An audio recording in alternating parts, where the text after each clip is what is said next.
conference tournament last year, so you're really going through the pool play for the first time. How was that different, besides the fact that lose two and you're out, but how was it different as far as strategy-wise for you? Well, had we played better this weekend, if we'd have gotten a couple wins this weekend, pool play could really help us, even if you didn't get the championship game, because it gives you 3 guaranteed games.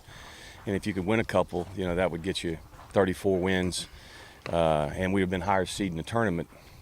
But we didn't do that. So now it really is, a little tougher than it would have been double elimination, because we lose the first game, then we've got to win the next 2 and hope that the team that beat us loses the next 2, or we're out before we even get going, because we're the lower seed in that bracket.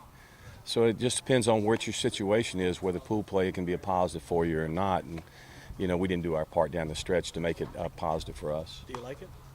I haven't played it yet, so I really don't know. Do you like it?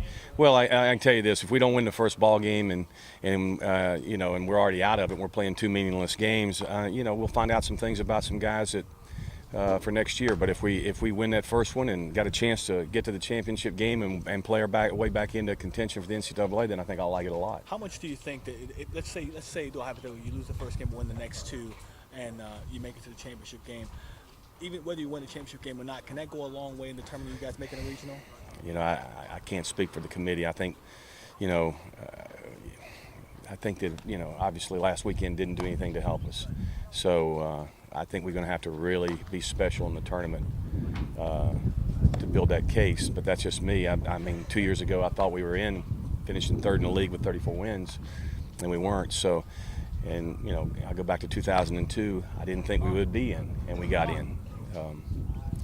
It's just you get down to those last couple teams, I think there's some subjectivity there, and the 64, and so you just don't like being on that bubble, and I think we put ourselves maybe on the wrong side of it, and we're going to have to play our way back in it by playing really well. But there were times this year where you guys weren't even on the bubble, and we were worried about this and that and everything else, and there was a time where things kind of picked up a little bit, and you put yourself in a position to get back on that bubble again and be on it and maybe jump over it. Well, you take away last weekend, and we played, after we started getting more healthy on the mound. We never have gotten back to 100% healthy, but we got more healthy, and as we did, our record reflected that. But then last weekend was a step back for us. How tough an opponent Southern Miss?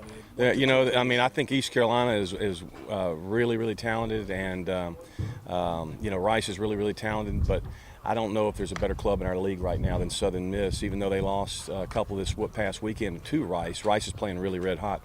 But Southern Miss is a very athletic club.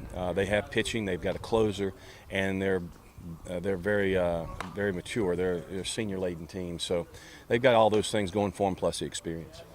I would imagine that you tell your players this time of year that that because it's baseball, anything, if you can put together a good weekend, you basically control your own fate. Yeah. No matter who you're playing, whether it be Rice or Southern Miss or East Carolina, teams that statistically wise are better than you guys. But if you put everything together, which you've shown the ability to do in this latter half of the season.